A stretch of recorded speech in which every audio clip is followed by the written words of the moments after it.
આજે અમાસ શ્રાવણ મહિનાનો પ્રથમ દિવસ છે અને ભાવિક ભક્તો શ્રાવણ માસમાં હજારો લાખોની સંખ્યામાં રમણીય તેમજ અદ્ભુત એવા ગળતેશ્વર મહાદેવના દર્શનાર્થે આવે છે।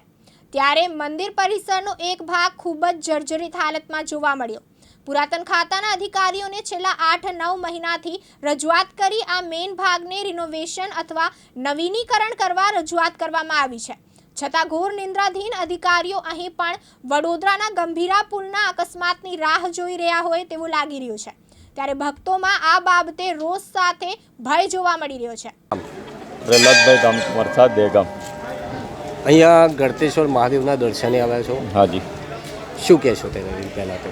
અહીંયા સારું છે, ધાર્મિક સ્થળ શિવાલય પ્લસ આજે અહીંયા મંદિરની પરિસર છે, અહીંયા થોડોક ડેમેજ થયેલો છે ભાગ, એને થોડુંક તાત્કાલિક ધોરણે રિપેરિંગ કરાવવા વિનંતી સરકાર શ્રીને કે જે કોઈ વ્યવહાર કરતા હોય એને બરાબર, કેમ કે અહીંયા બધે ઘણી વખત શ્રદ્ધાળુઓ આવતા હોય દૂર દૂરથી, તો કોઈક છોકરો છે, વડીલ છે, અને આ જોઈને તમને લાગે છે કે ભાઈ કેટલી ગંભીર ઘટના બની શકે છે ભવિષ્યમાં, તો આને તાત્કાલિક ધોરણે રિપેરિંગ કરાવવા વિનંતી છે જે તે કોઈ હોય।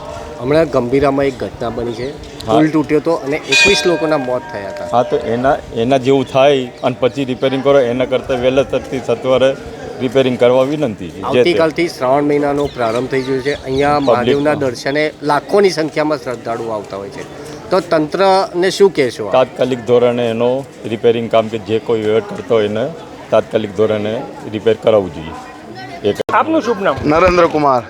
નરેન્દ્ર કુમાર, ક્યાંથી આવો? દહેગામથી। હવે હાલ આ જે ગળતેશ્વરનું આગળનો ભાગ ધસી ગયો છે, એના માટે શું કહેશો? કે આ સરકારશ્રીને વિનંતી કે આ જલ્દી રિપેરિંગ કરવામાં આવે, નહીં તો કોઈ દુર્ઘટના થાય તો કોઈ પડી જાય, કરી જાય, કોઈ મૃત્યુ થઈ જાય, એટલે જલ્દી તાત્કાલિક કરવા વિનંતી સરકારશ્રીને।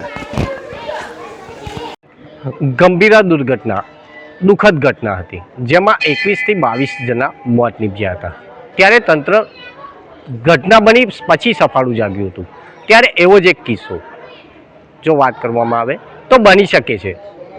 ખેડા જિલ્લામાં આવેલ ગળતેશ્વર મહાદેવનું મંદિર આવતીકાલથી શ્રાવણ મહિનાની શુભ શરૂઆત, લાખોની સંખ્યામાં શ્રદ્ધાળુઓ મહાદેવના દર્શને આવતા હોય છે। પ્રથમ તો હું આપને ધજાના દર્શન કરાવીશ, કારણ કે અહીંયા આવતીકાલથી મોટી સંખ્યામાં શ્રદ્ધાળુઓ લાઈન લગાવીને ઊભા રહેતા હોય છે। ત્યારે જો વાત કરવામાં આવે તો અમે બીજી તરફ પણ આપણે બતાવવાનો પ્રયત્ન કરીશું।